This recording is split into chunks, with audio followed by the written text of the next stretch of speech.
Sometimes a song just hits different. It touches your soul. But what if, just what if? What if that song was born from lines of code and not human experience? Honestly, I use AI to help my podcast run smoothly. But when it comes to the heart of music, where do we draw the line? Let's explore AI and music on this episode of Usapang Musiko with Ervin Besana.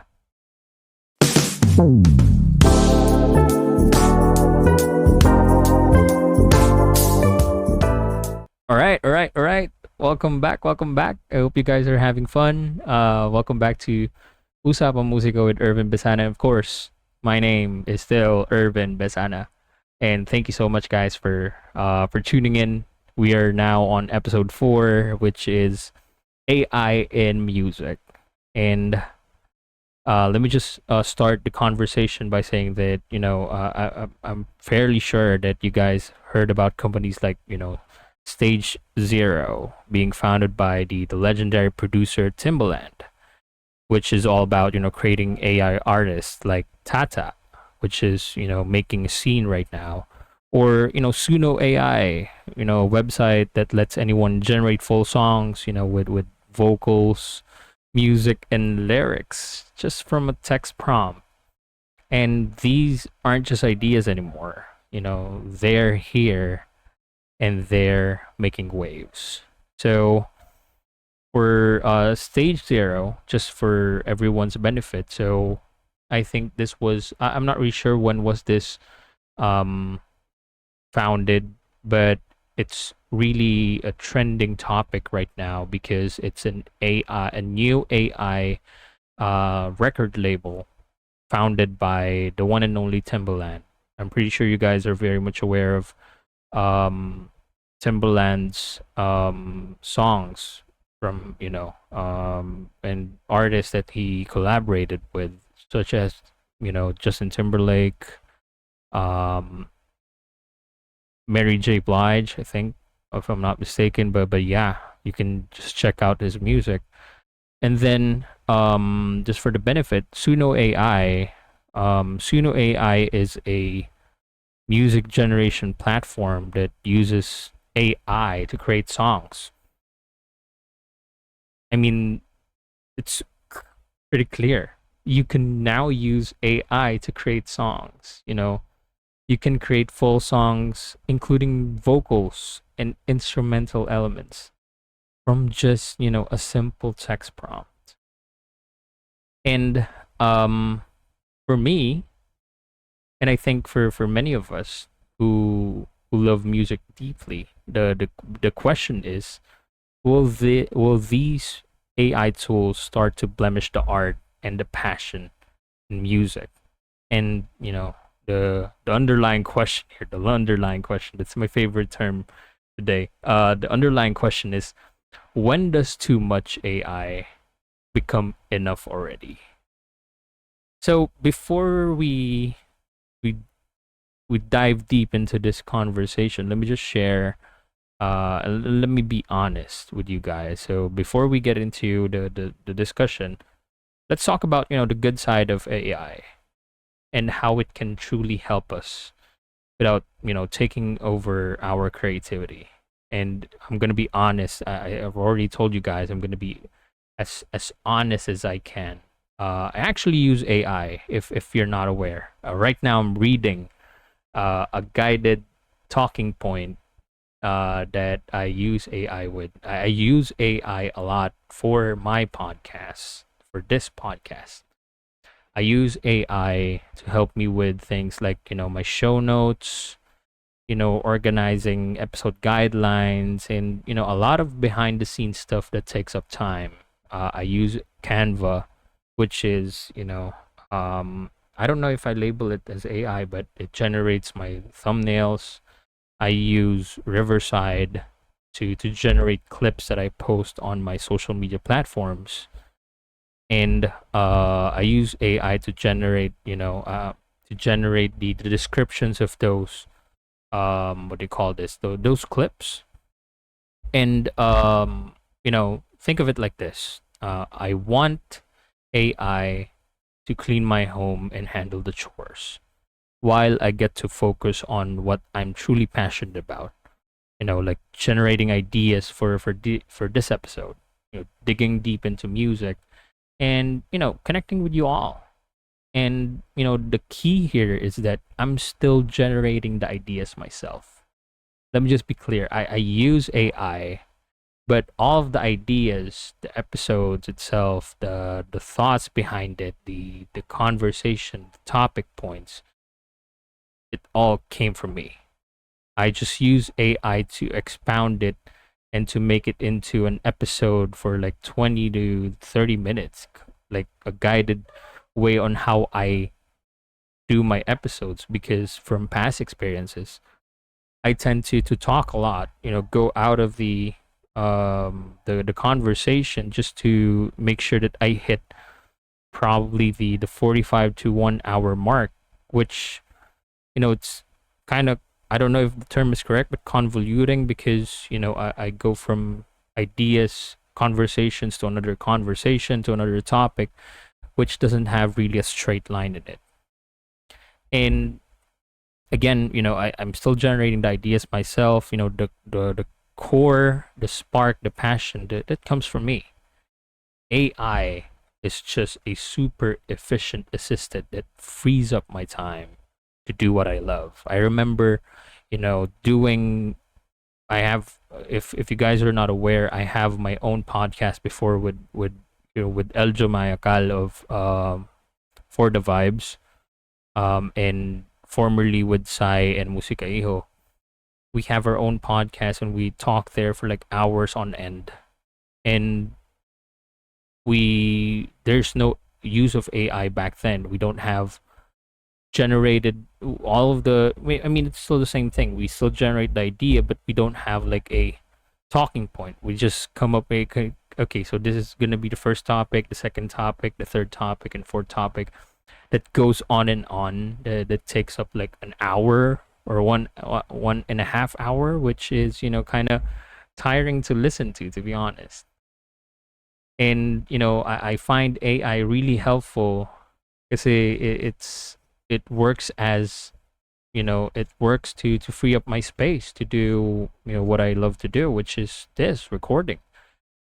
And another behind the scene thing is that every time every time I do recordings, I record 2 episodes in one sitting, compared to before that sometimes an an episode a day, like the whole day. It's gonna take the whole day for me to do the whole episode with all of the stuff that I need to set up. So it really, saves up time and super efficient.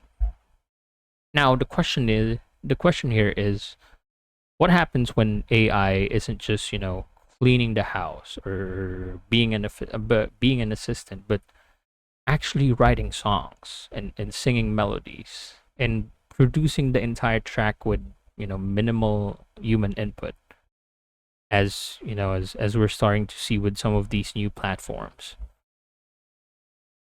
So music has been about human experience.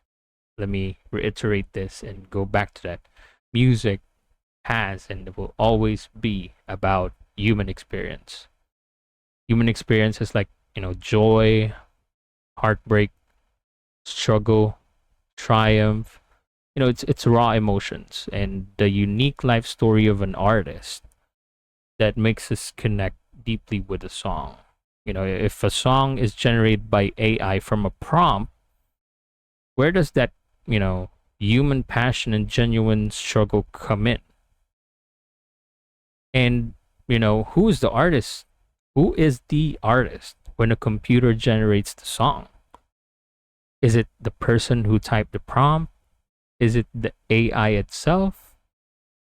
Does it feel truly original, or does it become generic because it's pulling from existing patterns? Those are questions that I feel like, still needs to be answered. Like, who's the artist behind that song? If a song is generated from AI, who's the artist behind it? And is it, you know, exempted from copyright infringement. I know there are cases where AI songs are being flagged for copyright, but I don't know like what's the ground for it, right? Hey, you're still locked in. Thank you so much. I hope you're enjoying our deep dive today. So, as an independent artist myself, my goal here is simple: to bring you honest, filtered insights from the music scene. Whether you're a fellow musician navigating this wild world or a fan looking for your next favorite track, this is our space. So if you're digging what you hear, make sure you're subscribed or following Usapang Musiko with Ervin Besana on your favorite podcast platforms. To be honest, it's just on Spotify and YouTube. I don't know. I think Amazon Music and yeah, I don't know where I'm at. So yeah, just check. Just follow me on your favorite podcasting platforms so you don't miss any new episodes every Monday.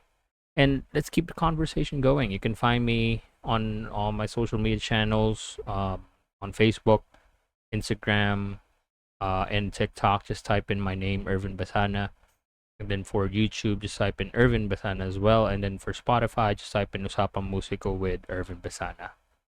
All right, let's get back to the music, right?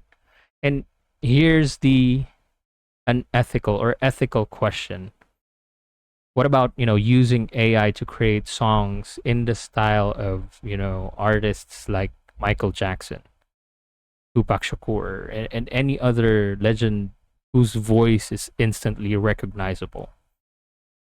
For me, there's a really thin line between using their existing recordings respectfully and actually creating new material that they have never approved or never even conceived. The question here is, are we honoring their legacy, or is it fundamentally stealing and exploiting their unique sound without their consent? And the idea is that some might argue that AI can't really truly replicate human emotion or soul. I mean, I to be honest, I agree with this. They really can't replicate human emotion or soul. But can a machine really feel the pain to write a blues song, or the elation to create a pop anthem, or does it just mimic sounds without the underlying feeling? And of course, there's an upside. AI can make music creation more accessible for people without musical training. It can generate new sounds. It can be incredibly efficient. But the question still remains: at what cost? So this brings me back to my line: when too much is enough? For me, in my podcast, AI enhances my passion. I mean, truly. Been doing 4 episodes now, and to be honest, I've never hit the 30-minute mark. And for music, I believe AI should enhance human creativity and not replace it. I totally agree with this sentiment as well, that it should enhance human creativity. I mean, we're using AI as we speak. We use a lot of DAWs that has AI element to it to help us out, bring out the better sound or the better um sound on that specific recording. But it should never, I have to really struck down on this point, it should never replace humans. And the question is, we need to figure out, or the idea is we need to figure out where that human spark absolutely must stay. Is it in the initial idea, the raw emotion, the unique storytelling, the final performance, and how do we make sure AI remains a tool in the artist's hand rather than the artist's replacement? Which brings me to the idea of the song "Love Never Felt So Good" by Justin Timberlake and Michael Jackson. I'm not really sure when was this. Let me check. Love never felt so good. Let me. Love never felt so good. It's a really great song. Well, the idea is that this song was written and sang by Michael Jackson, but it was a demo track, and what happened is that it was revived, probably remastered by Justin Timberlake's team. And hearing Michael Jackson, this was after his death, like a few years after his death, and then listening to this. I mean, it's a really great throwback nostalgia. You know, listening to Michael Jackson, listening to Justin Timberlake. But the idea is that, the idea is the consent. When when is, you know enough too much? I mean, it's scary to think that in possible time, or in a few years. I mean, right now, in just a few months, Tata, which is the first AI artist from Stage Zero, is gonna drop her new song. I mean, the idea, there are a lot of questions there, like who's gonna be the the where does the sound gonna be mimicked from? I mean, if copyright infringement is part of that, since it's a recording label, can we use that? Because no one really created it. I mean, it's under a record label, but how can you create grounds for an AI artist to have? I mean, it's not really something that we need to worry, but the idea is that anyone can steal a song, if and they just and they just said that, yeah, just, or problem, not really steal a song, but create a song by using AI. I mean, that doesn't make sense, to be honest. Anyone can just write a song and make it much better, because AI is backed by years and years of samples from the music that we grew up listening to, or the greats. I mean, what about the artists that poured their heart and soul into it? That's the question around it. Again, there's no, my deal here is to not have a, what do you call this, like a final answer, but make you think, like, how can we label this in a way, you know it's the question behind it. And you know um the future of music with AI isn't about avoiding its complexity. It's about setting boundaries and ethical guidelines. And it's about protecting the heart and soul of music. The very things that make us love it so much. Yeah, I mean, I think that's the episode. There's not really nothing to it. I just wanna. It's a conversation that sparked my interest, because I came across the news from Timbaland, which is a really really great producer, worked with a lot of artists, taking advantage of AI. I mean, where's the guideline? Where's the line that we can draw into it? Now, let me know what you think. What do you think about AI music? Are you excited? Are you worried, or somewhere in between? Have you tried creating music with AI, or do you only want to listen to music made by humans? Let me know in the comments down below. If you're watching in YouTube, just hit like, subscribe, leave a comment about this episode, or if you're in Spotify, give me 5 stars, follow me there, and then leave a comment. Let's keep this conversation going. And speaking of change and how music evolves, for our next episode, the underlying question here is, if bands like Eraserheads, River Maya, Soundgarden, Nirvana, from the bands from the 90s to early 2000s emerged into today's scene, would they thrive the same? I'm excited with the idea. So let's cross the bridge when we get there, right? So, yeah, that's basically it from this episode. So thank you so much for listening. Again, you can follow me on all my social media platforms. Follow me on Facebook, Instagram, TikTok. Follow me on YouTube. Just hit subscribe and then leave a comment, leave a like, and then follow me on Spotify. Yeah, that's basically it. Again, I'm still not used to it. It's pretty short compared to my to season one's episode. Like I remember doing episodes for like an hour. So it's really helpful. AI is really helpful to making our lives easier, but it should never replace us. It should never replace our workplace. It should never replace authentic music, real music where they're sold.